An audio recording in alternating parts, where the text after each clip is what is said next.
Hello everyone, स्वागत है आपका फ्लाइंग अब्रॉड में। तो आज जो हम वीडियो बनाने वाले हैं मोस्ट रिक्वेस्टेड है। मतलब जब से चैनल शुरू हुआ है बैचलर्स पे वीडियो बनाओ, बैचलर्स पे वीडियो बनाओ। तो आज हमारे पास है मनीषा, पकड़ लिया है हमने मनीषा को। मनीषा कर रही है जर्मनी से बैचलर्स। तो मनीषा आपको बताएगी सारा प्रोसेस। खुद से आई है मनीषा जर्मनी बिना किसी कंसल्टेंसी के। तो सब पूछेंगे मनीषा से कि क्या पूरा प्रोसीजर था और कैसे कैसे उन्होंने किया। तो मनीषा सबसे पहले तो थैंक यू सो मच। सब लोग अभी बहुत खुश होंगे, ये बैचलर्स का वीडियो आ गया फाइनली। तो बताओ कैसे आए आप जर्मनी और अभी बेसिकली आप क्या कर रहे हो? ओके, सो मैं अभी बैचलर्स कर रही हूँ बायोइन्फॉर्मेटिक्स में and it's a German taught programme. और मैं 2019 में आई थी अगस्त में एंड मैंने अभी बैचलर्स अपनी स्टार्ट की है 2021 में। सो 2 years का गैप था। सो सब पूछते हैं कि क्यों जर्मनी क्यों। हाँ। सो सबसे बड़ी बात ये थी, देखो I finish my 12th and I was a medical student. अच्छा। ठीक है, तो मेडिकल स्टूडेंट के बाद हम सबको ये होता है दैट MBBS एंड एवरीथिंग। तो मैंने भी ड्रॉप किया 1 साल and then I did my NEET but it didn't happen, वो अच्छा नहीं गया। सो आई वॉज मतलब मुझे यूनिवर्सिटी अच्छी नहीं मिली इंडिया में। देन आई वॉज लाइक मैं बहुत ज़्यादा डिप्रेस थी। तो my father was like, because my father is very motivating, he was like कि चल तू कुछ नया कर ले। Kudos to uncle. एक एग्जाम में नहीं हुआ तो that's not end of world. Exactly, because मेरे लिए तो वो हो गया था कि मेरी तो दुनिया खत्म हो गई। हाँ। और मेरा भाई छोटा, ये देखो हसीन दुनिया तुम्हारे लिए पीछे खुली हुई पड़ी है। हाँ, तो मम्मा एंड पापा दोनों ने सजेस्ट किया कि तू कुछ नया कर ले, ऐसे ही कुछ मज़ा कर ले 2 महीने एंड देन हम दोबारा देखेंगे तेरा क्या मन करता है 2 महीने बाद। देन समबडी सजेस्टेड कि लैंग्वेज सीख ले, स्किल भी डेवलप होगी। तो मैंने अपना A1 में एनरोल किया जर्मन के लिए एंड मैं अम्बाला से हूँ। सो मैंने चंडीगढ़ जाके क्लासेस लेना स्टार्ट किया। सो मैं गई, मैंने अप्रॉक्सीमेटली 10 days क्लासेस ली। पता नहीं व्हाट हैपेंड टू मी कि मुझे इतना इंटरेस्ट आ गया जर्मन में कि ओके, बिकॉज एक चीज़ होती है ना कि आप हमेशा से पढ़ाई कर रहे हो, हाँ। फिर एकदम से you get okay this is interesting. Hobby के लिए आप कुछ सीख रहे हो। एग्जैक्टली, तो मैंने एक्चुअल में हॉबी के लिए स्टार्ट किया था। And then A1 happened. Then I was like ठीक है थोड़ा अच्छे से करते हैं। तो देन माई फादर सेड कि ठीक है तो हम ऐसे करते हैं कि तेरे को अच्छे से करना है ढंग की, बिकॉज माई फादर बिलीव्स कि बेस्ट देना है, ठीक है। एग्जैक्टली, तो ही वॉज लाइक कि चल we will pack your bags and go to Delhi. And आप बिलीव नहीं करोगे, उन्होंने शाम को बोला और अगले दिन हम कार में बैठ के मेरी शिफ्टिंग कर रहे हैं दिल्ली के लिए। एंड मैं ऐसे ऐसे हो रहा था, मुझे खुद नहीं समझ आ रहा था कि मेरे साथ हुआ क्या। देन हम वहाँ गए दिल्ली। तो अभी पापा कहते कहते चल तू डेमो क्लास ले ले पहले।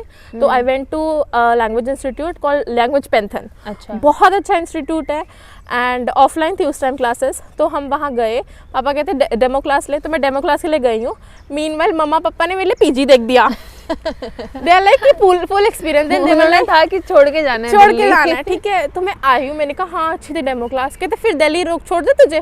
मैंने कहा अरे चलते हैं चलो घर। वो कहते नहीं PG हो गया तेरा। सो मतलब उनको ये था कि हमारा बच्चा कहीं पे ऐसे थोड़ा घुट ना जाए। एंड पहले उन्होंने बोला देख तू कर ले, वी विल सी। तो उन्होंने मुझे वहाँ छोड़ दिया। देन उन्होंने मुझे टिफ़िन सर्विसेज लगवा दी कि रात को डिनर आया, मैं डिनर कर रही हूँ और मैं सोच रही हूँ क्या हुआ ये। हाँ। ओके इतना जल्दी हो गया सब। एग्जैक्टली। और कितने टाइम का था language course? Then it took me 9 months from A1 to B1। Then मैंने B1 का एग्जाम लिखा, I passed it and go the exam. Then फिर मैंने B2 मतलब मीनवाइल मैंने स्टार्ट कर दिया था। तो तुमने मीनवाइल अभी तक जर्मनी का ख्याल ही नहीं आया था ना कि जर्मनी से बैचलर्स कर लूं? तो जब मैं लोगों से मिली देन मुझे पता लगा कि एक्चुअली जर्मनी इज़ बहुत लोग पागल हैं जर्मनी के लिए। और मुझे अभी तक भी समझ नहीं था कि मैं जर्मनी जाऊँ ना जाऊँ।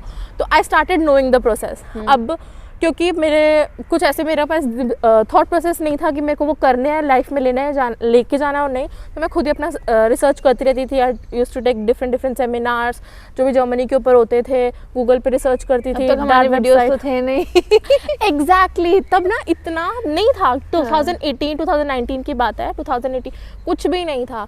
बट समहाउ द अदर मैंने अपना एग्जाम्स क्लियर किए। देन आई वाज लाइक ठीक है ट्राई करते हैं। तो बेसिकली आपने इतनी कम इंफॉर्मेशन में भी आपने मतलब यू फाउंड योर वे। तो एग्जैक्टली, तो मतलब ऐसा लग रहा है भरमार पड़ी है अब तो इंफॉर्मेशन की। तो जो करना चाहें वो तो मतलब बहुत मुझे लगता है आसानी से चुटकियों में कर सकते हो। बहुत और फिर क्या हुआ, मैंने एग्ज़ाम्स कर दिया तो मैंने अप्लाई करना स्टार्ट कर दिया यूनिवर्सिटी में, क्योंकि हमारा जो जिस स्कूल्स लैंग्वेज स्कूल से मैं पढ़ रही थी उनकी एक सर्विसेज थी कि वो आपको गाइड कर देते, आपको बता देते थे। मोरओवर उस स्कूल में बहुत लोग पढ़ रहे थे, बहुत लोग, तो हम सब कनेक्टेड रहते थे, एक दूसरे से इन्फॉर्मेशन शेयर करते थे ये वो, but I never went to consultancy. अच्छा। एंड वही मैं सबको सजेस्ट करूँगी कि कभी मत जाओ, okay, do it yourself. Exactly. अब तो जर्मनी में बहुत आके resources वैसे भी हैं। सब खुद से करना है, सो एवरीथिंग वहीं से शुरू कर दो कि मैं खुद हाँ। करूँगा।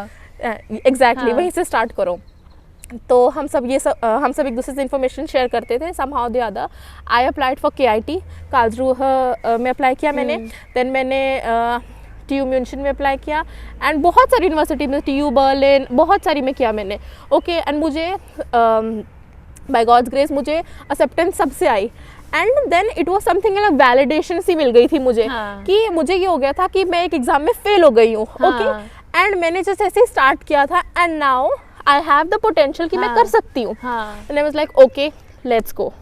देन फिर क्योंकि मैंने ऑलरेडी मैं अपडेटेड रहती थी उस चीज़ को लेकर, तो मैंने जनवरी में अपनी वीज़ा अपॉइंटमेंट बुक कर दी थी Wow. For July, wow, okay. काफी प्रोएक्टिव थी तुम। एग्जैक्टली 6 महीने पहले मैंने अपनी वीज़ा अपॉइंटमेंट बुक कर दी थी, एंड दैट ऑल्सो मुझे फ्यूचर में उसमें बहुत हेल्प किया, बिकॉज मुझे बाद में पता चला कि लोग बुक नहीं करते हैं।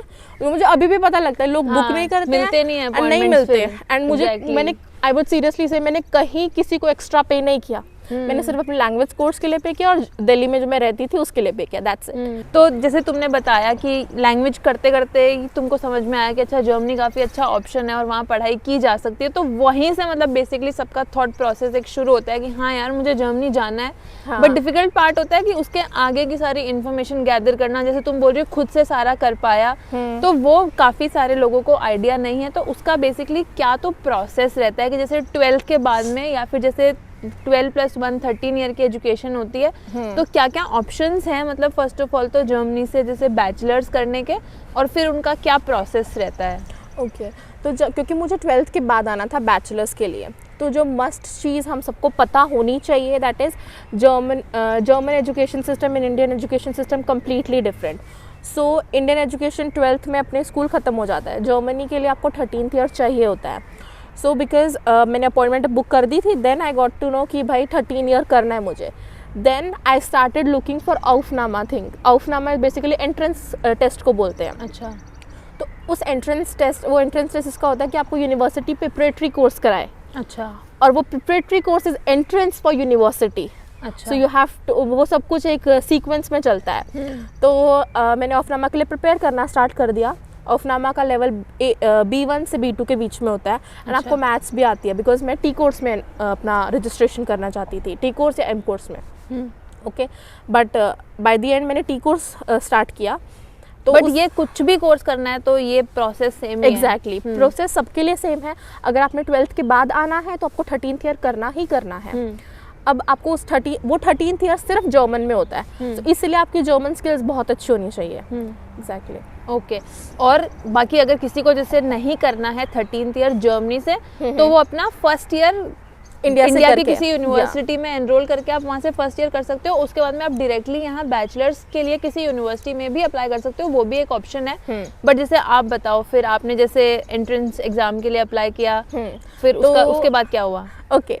सो जब मैं यहाँ पर आ गई, I came on 13th August 2019, and मेरा एग्ज़ाम था 19th अगस्त को। अच्छा। तो मैंने एग्ज़ाम दिया, तो इट वाज लाइक मेरे लिए बहुत अजीब सा एक्सपीरियंस था वो एग्ज़ाम दिया। मैं अकेली गई थी, अकेली इंडियन थी टू बी प्रिसाइज। कोई दही शक्कर खिलाने वाला नहीं। एग्जैक्टली कोई दही शक्कर खिलाने वाला नहीं था। और मैं वहाँ गई, एंड मैथ्स का एग्ज़ाम आसानी से हुआ। जर्मन मैंने कहा मैं B2 पढ़ के आई हूँ, लेकिन मुझसे जर्मन सीरियसली नहीं हैंडल हुई थी, पता नहीं क्यों, शायद मेरे को डीप नॉलेज नहीं थी उसकी, मैं ये कहूँगी। तो I didn't pass the exam.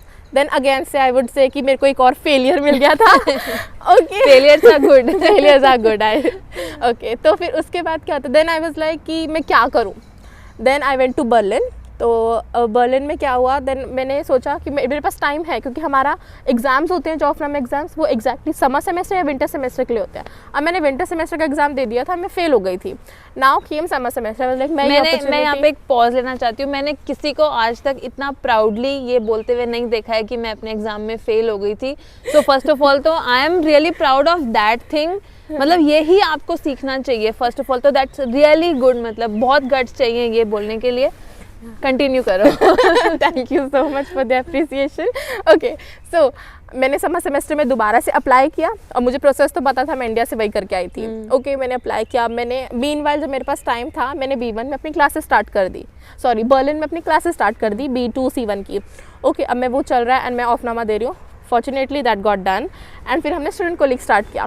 अब स्टूडेंट, अभी हमें लगता था ऑफनामा इज़ अ बिग थिंग, पर स्टूडेंट कोलीग आया, वो और भी बड़ी चीज़ थी। Okay, then student colleague, 10th हो गई तो मजे है, फिर 12th हो गई तो मजे है। तो वैसे ही मुझे वही फीलिंग आई थी। हाँ। देन फिर मैं मम्मा को बताती, मम्मा ये है, she is like will do it, हो जाएगा। हो जाएगा, हो जाएगा। हाँ। देन मैंने स्टार्ट किया। अब वहाँ तब से कोरोना स्टार्ट हुआ था। ओके, तो ऑनलाइन क्लासेस स्टार्ट हुई। ऑनलाइन क्लासेस में वही इंटरेस्ट नहीं होता था। समहाउ द अदर हमने बड़ी मुश्किल से प्रेजेंस क्लासेस स्टार्ट करवाई। फिर पूरी क्लास में से हम 3 इंडियंस थे और बाकी सब अरबिक एंड एवरीबडी। और मुझे उस टाइम पे रियलाइज़ हुआ कि कितना अच्छा लगता है डिफरेंट कल्चर्स के साथ पढ़ना। जब वो आपके फ्रेंड्स बनते हैं। अभी तक मेरे कोई फ्रेंड्स नहीं बने थे इंटरनेशनल, अब बनना स्टार्ट हुए, एंड वो अलग फीलिंग थी। बहुत लोगों को ये भी रहता है कि जैसे क्या एक्सेप्ट हो पाते हैं वो फ्रेंड्स बन जाते हैं क्या, तो ये भी बहुत अच्छी चीज़ तुम बता रही हो कि हाँ बाकी नेशनैलिटीज़ के जो लोग आते हैं, बिकॉज ऑफ कोर्स हर कोई मतलब अपना देश छोड़ के आ रहा है। और जर्मन्स भी मैंने देखा है कि बहुत मतलब एक्सेप्ट करते हैं, मतलब जो आउटसाइडर्स हैं उनको। So that's also very good. फिर उसके बाद में तो आपको, हाँ, हर कोई एक्सेप्ट करता है और हर कोई आपका फ्रेंड भी बनना चाहता है। बिकॉज आप सबका ये है ना कि आप बहुत इंस्पायरिंग जर्नी होती है, सबकी इंस्पायरिंग होती है, बस आपको देखनी आनी चाहिए। ठीक है, तो हम सब ने अपना FSP स्टार्ट किया, FSP लिखा हमने, and then we started applying for universities. Again process same, जैसे हमने स्टूडेंट कोलीग के लिए अप्लाई किया था, जैसे हमने FSP में अप्लाई किया था, सेम हमने FSP के बाद भी अप्लाई करना स्टार्ट किया यूनिवर्सिटीज़ में। FSP is what? FSP हमारा जो फाइनल एग्जाम्स होते हैं, उसको बोलते हैं फेस्टलुंग, उसको बोलते हैं FSP। उसका पूरा का पूरा रिजल्ट आता है, फिर उसकी एवरेज निकलती है, दैट इज़ आवर ग्रेड जो हमें स्टूडेंट को लिख के बाद मिलता है। फिर मैंने यूनिवर्सिटीज़ में अप्लाई किया, एंड अनफॉर्चुनेटली तब समर सेमेस्टर था। बट फिर से हमें होप्स हाई रखनी चाहिए हमेशा। मैंने हर जगह अप्लाई किया, बट मेरा कोर्स बहुत कम यूनिवर्सिटीज़ में अवेलेबल था और हॉक्सलर्स में ज़्यादा था। तो THM में अप्लाई किया मैंने, TU बर्लिन में, FU बर्लिन में अप्लाई किया, गोइथे में अप्लाई किया, एंड मुझे with in 2 to 3 days THM से रिवर्ट आंसर आ गया था, and I got accepted. And I was like okay, मेरे को बहुत टाइम के बाद एक बहुत अच्छा पॉजिटिव रिस्पॉन्स मिला था कि अपने लाइक वैलिडेशन अगेन, जैसा तुम कोर्स ढूंढ रही थी, practical based, genetic based and everything, वो मुझे मिल गया था, एंड वो बहुत अच्छा था। फिर मैं सोचने लग गई, हॉक्सलर यूनिवर्सिटी, हर एक के दिमाग में ये क्वेश्चन आता है, but trust me, just go for it, सब कुछ हो जाएगा। ये सिर्फ मिथ होती है कि यूनिवर्सिटी बेटर है, हॉक्सलर बेटर है, बट अब जब करने लग जाते हो तो सब कुछ अच्छा है, it's just you who is gonna do it. हाँ, और इवेंचुअली आई थिंक यहाँ पे आपका स्किल्स अगर हैं तो आपको जॉब मिल ही जाती है। एग्जैक्टली। तो आपकी डिग्री कौन सी यूनिवर्सिटी से वो मैटर नहीं करेगा। इंडिया में ये बहुत ज्यादा है ना कि कौन सी कॉलेज से पढ़े हो, यहाँ गाइज वैसा नहीं है। आप अपना कोर्स देखो, आपको अच्छा लग रहा है, आपको लगता है कि आप इसमें कुछ कर पाओगे अपनी लाइफ में, आप उसके लिए जाओ। अच्छा, मैं यहाँ पे एक और चीज़ पूछूंगी, तो बैचलर्स का तो मैंने जैसे सुना है कि bachelors masters almost tuition free होता है, सेमेस्टर फी बहुत कम होती है, बट जो ये स्टूडेंट कोलीग करते हो या फिर जो ये 13th ईयर का एजुकेशन करते हो, उसकी क्या कॉस्टिंग रहती है, और अगेन इसके बेसिस पे पूरा वीज़ा प्रोसेस क्या रहता है इंडिया से आने का, ये भी आप बता दो। ओके, जब हम इंडिया से अप्लाई करते हैं चीज़ों के लिए, तो आपको सबसे पहले कुछ चीज़ें का ध्यान रखना, जैसे ब्लॉक अकाउंट चाहिए होता है, आपको ऑफर लेटर चाहिए होता है, आपको एक हेल्थ इंश्योरेंस चाहिए होता है ट्रैवल करने के लिए, और कुछ केसेस में आपको अकोमोडेशन भी बुक चाहिए होता है पहले से। मुझे अकोमोडेशन बुक नहीं चाहिए था, मे बी ड्यू टू शायद उस टाइम रूल्स अलग थे, बट अभी नेसेसिटी है। मेरे टाइम पे जो ब्लॉक्ड अकाउंट था उसका अमाउंट 8,000 समथिंग था, but right now it's 10,000 something. So because मैं जून में एग्जैक्टली बहुत टाइम हो गया। एंड यूनिवर्सिटी का लेटर, वो आप किसी भी एक यूनिवर्सिटी का लेटर चलेगा, conditional, unconditional, it works. Okay. देन आपको बहुत सारी छोटी चीज़ों के बारे में अपडेटेड रहना होता है। लाइक हेल्थ इंश्योरेंस अलग अलग यूनिवर्सिटी प्रोवाइड भी करती है, बट मैंने जहाँ तक मुझे याद है मेरे पापा ने मुझे करके दिया था, इंडिया से ही कोई हेल्थ इंश्योरेंस था, I don't remember the name, but Indian health insurance works. उसके बाद जब आप यहाँ जर्मनी आ जाते हो देन यू कैन टेक यहाँ पे फिर वो हेल्थ इंश्योरेंस Exactly. लेनी पड़ती है। तो मैंने इसके सिवाय मैंने वीज़ा के लिए पे किया था 6,000 रुपीज़, हाँ। एंड उसके सिवाय मेरा कुछ अलग से नहीं लगा था, कोई just blocked expense। Account, just 6,000 rupees, 6,000 euro. Not euros guys, हाँ। That's it. And of course क्योंकि मैंने दिल्ली से पढ़ाई की थी, वहाँ रहने का खर्चा एंड वो लैंग्वेज स्कूल का, दैट्स इट। और जैसे यहाँ जो स्टूडेंट कोलिग आपने किया उसका क्या फीस रहती है? वो भी मतलब फ्री वाले उसमें आता है कि उसका अलग से पे करना पड़ता है? कुछ केसेस में होता है, अगर आप पब्लिक यूनिवर्सिटी से कर रहे हो तो वो फ्री होती है, अगर आप प्राइवेट उससे कर रहे हो तो वो पेड होती है।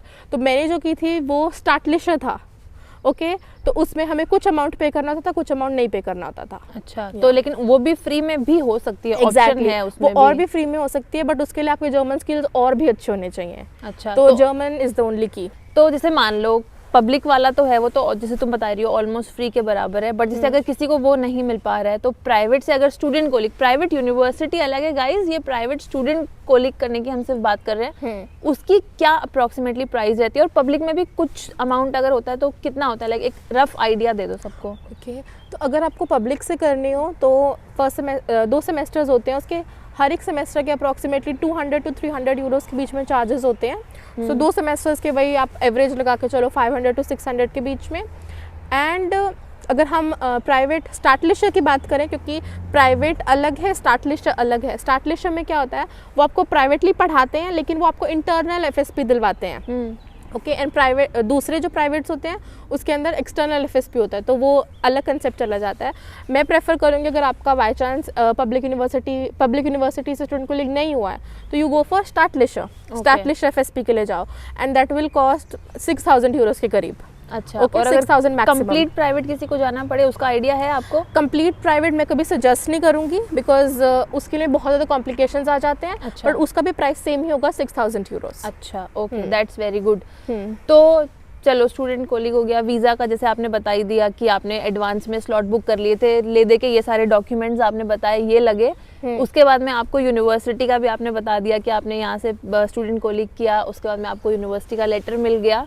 तो यूनिवर्सिटी की फीस अभी मतलब क्या है आपकी? 3 इयर्स का आपका कोर्स होगा ना, बैचलर्स? हाँ, मेरी 3 इयर्स का कोर्स है। मेरी ट्यूशन फीस कुछ नहीं है, एंड मैं सिर्फ सेमेस्टर कंट्रीब्यूशन देती हूँ जो 283 यूरोज़ है मेरे केस में। एंड कई बार होता है कि हर सेमेस्टर बढ़ रहा है, पर अगर वो बढ़ रहा है तो सिर्फ 2 यूरो ही बढ़ता है, उससे ज़्यादा नहीं बढ़ता। ओके, तो अभी तक के लिए अगर मोटा मोटा खर्चे की बात करें, जैसे तुमने बताया कि तुमने वीज़ा की फ़ी दी 6,000 रुपये, फ्लाइट के तुम जब आई जर्मनी तो तुमने दिए 20,000 रुपये। तो बेसिकली उसके अलावा तुमने बोला कि कोई और खर्चा नहीं हुआ भी होगा छोटा मोटा खर्चा, चलो मान लो कपड़े लिए, ये वो वटेवर, 50,000 रुपये यहाँ तक के आने के। उसके बाद में तुम बता रही हो कि एक सेमेस्टर की फीस तुम्हारी है 280 यूरो, तो एक साल के हो गए अप्रोक्सीमेटली वही 50,000 अगर INR में बात करें। 3 साल के 1.5 लाख रुपए, आने से पहले 50,000 मान लिए, यहाँ के 3 साल के 1.5 लाख मान लिए पढ़ाई करने के, तो 2 लाख रुपए तो हो गए जैसे पढ़ाई के। अब यहाँ पे बैचलर्स में ये है कि आपने जैसे 13th ईयर वाली जो एजुकेशन है वो आपने यहाँ से करी, तो उसका एक और एक्सपेंस था, वो कितना हुआ आपका स्टूडेंट कोलिग का? तो उसका आप ऐसे कह सकते हो मेरा पूरा ब्लॉक्ड अकाउंट वहाँ पे यूज़ हुआ था, क्योंकि मैंने सर्वाइवल का भी जो भी होता है मुझे खर्चा, मीटर वगैरह सब कुछ पे करना था, तो अप्रोक्सीमेटली वही 8,000 यूरो। 8,000 यूरो हो गए। तो बेसिकली वो एक आपका एडिशनल कॉस्ट हो गई। लेकिन मैं ये यहाँ पे क्यों बोल रही हूँ कि एक तो 2 लाख में बैचलर्स और आना हो गया, और एक स्टूडेंट कोलिग अलग है। अगर किसी स्टूडेंट की ऐसी फाइनेंशियल कंडीशन है कि वो स्टूडेंट कोलिग में जो काम नहीं कर सकते, यहाँ वो जो खर्चा है वो अफोर्ड करना उनको ज़्यादा लग रहा है, तो आप इंडिया से फर्स्ट ईयर करके आ जाओ। उसके बाद में सिर्फ बैचलर्स की कॉस्ट अगर आप देखो तो वो काफ़ी ज़्यादा कम है, और उसी के लिए जर्मनी फेमस है कि you know almost free education. But यहाँ पे सब लोग मिस कर देते हैं कि खर्चा भी तो होता है, और फॉरेन में रहने का खर्चा, तो वो मोटा मोटा आपका कितना खर्चा होता है महीने का? मेरा 550 होता है, और अगर मैं बहुत कुछ ज़्यादा ही, अगर मैं शॉपिंग कर रही हूँ या बाहर जा रही हूँ, रेस्टोरेंट्स जा रही हूँ, हद टू हद 700 यूरोज, उससे ऊपर नहीं जाता। ठीक है, 700 यूरोज। बट जर्मनी में ये बहुत अच्छी चीज़ है कि आप यहाँ पे जैसे बहुत सारे स्टूडेंट्स हैं वो सब पार्ट टाइम जॉब करते हैं, बहुत ज़्यादा एनकरेज किया जाता है इस चीज़ को। तो आप क्या पार्ट टाइम कोई जॉब करते हो या फिर आप कैसे कवर करते हो अपने मंथली एक्सपेंस? अभी मैं एक कंपनी में काम कर रही हूँ, it is a private consultancy for Indians and foreigners. अच्छा। एंड मैं फाइनेंशियल कंसल्टेंट हूँ अभी, बट मैंने बहुत अलग अलग जगह पे काम किया है। एक टाइम था लाइफ में जब मैं अपनी जर्मन स्किल्स इंप्रूव करने के लिए वॉलंटरी जर्मन सर्विसेज प्रोवाइड करती थी। बट अब उसके बाद जब मेरा जर्मन स्किल्स डेवलप अच्छे से हो गए थे, फिर मैं जर्मन पढ़ाने भी लग गई थी थ्रू डिफरेंट कंपनीज। तो मैंने वो किया है और अभी तो मैं ये वाली प्राइवेट कंसल्टेंसी में काम कर रही हूँ। तो हाँ, तो गाइस जर्मन पढ़नी है तो मनीषा को कांटेक्ट करो, कुछ कंसल्टेशन सर्विस लेनी है मनीषा को कांटेक्ट करो, इतना सारा सब बता रही है। तो उसमें आप कितना अर्न कर लेते हो मंथली? तो एक्चुअली वो डिपेंड करता है, देखो एज अ स्टूडेंट जर्मनी में हम 800 to 900 यूरोज आराम से अर्न कर लेते हैं। ओके, अब आगे आपको डिपेंड करता है आप कितना खर्चा कर रहे हो, आप कितने आवर्स काम कर रहे हो। मैं ज़्यादा आवर्स नहीं काम करती, मैं बहुत ऑनेस्टली कहती हूँ, बिकॉज मुझे लगता है कि अगर मैं जब ज़्यादा काम करने लग जाती हूँ मेरा स्टडी से फोकस कम हो जाता है। वो टाइम मैनेजमेंट नहीं हो पाता। सो मैं हद 60 to 65 आवर्स, उससे ज़्यादा कभी नहीं किया मैंने। ओके, तो उस पर मेरा अच्छा खासा अर्न हो जाता है 800, 850 समथिंग लाइक दैट। ओके, तो एक्सपेंसेस हैं 550, ऐश करके भी 700 और 800 900 तो अर्न कर रही हो। तो कितना टाइम हो गया घर से पैसे नहीं लिए हैं? मैंने कभी नहीं लिए। कभी नहीं लिए? सिर्फ हाँ। जो मतलब Blocked 8000 यूरोज ब्लॉक्ड अकाउंट के थे वो लेके आई, उसके अलावा तुम पूरा अपना यहाँ पे मैनेज कर रही हो एक्सपेंसेस, इनफैक्ट सेव कर पा रही हो। बैचलर्स पढ़ रही है मनीषा, और ऐसा नहीं है कि फॉरेन में है तो बस पैसे लुटे जा रहे हैं, सेविंग्स हो रही है गाइस बैचलर्स के स्टूडेंट की। तो बाय द एंड जब तक बैचलर्स खत्म होगा मुझे लग रहा है ऑलरेडी होंगे पैसे अच्छे खासे बैंक में। दैट इज द प्लान कि बैचलर्स जब खत्म हो एटलीस्ट इतना कैपिटल हो ताकि मास्टर्स में कभी ऐसा कुछ करना ना पड़े और मास्टर्स बहुत जल्दी खत्म हो जाए।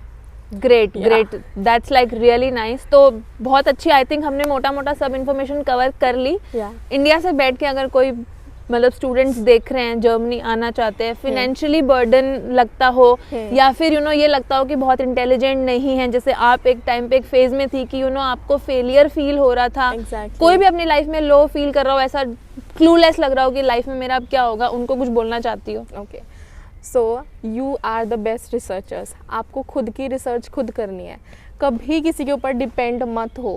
आप जितना खुद के लिए कर सकते हो कोई आपके लिए उतना नहीं कर सकता। Exactly. And keep your self motivated. अब वो मोटिवेट करने के सबके अलग तरीके हैं। आई वुड कंसिडर कि आप पॉजिटिवली मोटिवेट करो instead of doing some other things. And the only thing is just keep going ahead. आपको अपने आप रास्ता धीरे धीरे दिख जाएगा, और अगर रास्ता उस साइड नहीं दिख रहा तो आई थिंक शायद वो रहा आपके लिए नहीं है, just shift to it. For example मैंने भी किया, नीट नहीं था मेरे लिए, जर्मनी वॉज फॉर मी। अब कुछ रिग्रेट करती हो आप? बिल्कुल भी नहीं, नॉट इवन 1%। मेरे कितने फ्रेंड्स हैं who are studying in AIIMS, they are studying in JIPMER, मुझे कभी ऐसे उनसे बात करके कभी मुझे ऐसे जेलस वाला फील नहीं हुआ, बिकॉज पता नहीं अब मुझे रियलाइज हो गया that they were made for that and I am made for this. Exactly, मतलब हर कोई एक बॉक्स में नहीं फिट हो सकता है। सिर्फ मतलब जो एक सुनते आ रहे हो या हमेशा से जो ड्रीम देखा है वही हो पाए जरूरी नहीं है। Sometimes not working your like जो चीज़ें आपके फेवर में नहीं वर्क कर रही हैं वो भी आपके फेवर में ही होती हैं। सो गाइज मनीषा का वीडियो आई थिंक मुझे तो बहुत, इसकी स्टोरी बहुत ही इंस्पायरिंग लग रही है। लाइक फर्स्ट ऑफ ऑल तो ये कि जर्मनी आने के लिए जो हम भी आपको मोटिवेट करते रहते हैं कि बहुत सारे कमेंट्स आते हैं, मैम फाइनेंशियली हम लोग नहीं है इतने स्ट्रॉन्ग, मैं इतना इंटेलिजेंट नहीं हूँ, क्या मेरा एडमिशन हो जाएगा, क्या मैं कर पाऊँगा, हम खर्चे कैसे मैनेज करेंगे। तो आई थिंक इस वीडियो में मुझे लगता है आपको आपके सारे सवालों के जवाब मिल गए होंगे। सो गाइज जैसे मनीषा ने बोला, आप अपने लिए सबसे बेस्ट कर सकते हो लाइफ में। सो लग जाओ, start working for your dreams, जो भी आपके ड्रीम्स हैं। और बाकी अगर ये वीडियो अच्छा लगा हो तो आई थिंक मनीषा की स्टोरी के लिए, इस वीडियो के लिए लाइक बनता है, शेयर बनता है। शेयर कर दो जो भी अभी पढ़ रहे हो या कुछ भी लाइफ में जिनको भी कुछ मोटिवेशन चाहिए। और बाकी अगर कुछ भी क्वेश्चंस है तो आप कमेंट्स में पूछ लीजिए, मनीषा बताएगी। और अगर ये वीडियो अच्छा लगा हो तो आई होप आपको अच्छा लगा हो तो लाइक कर देना, और बाकी do subscribe to the channel and thank you so much for watching. Bye, take care.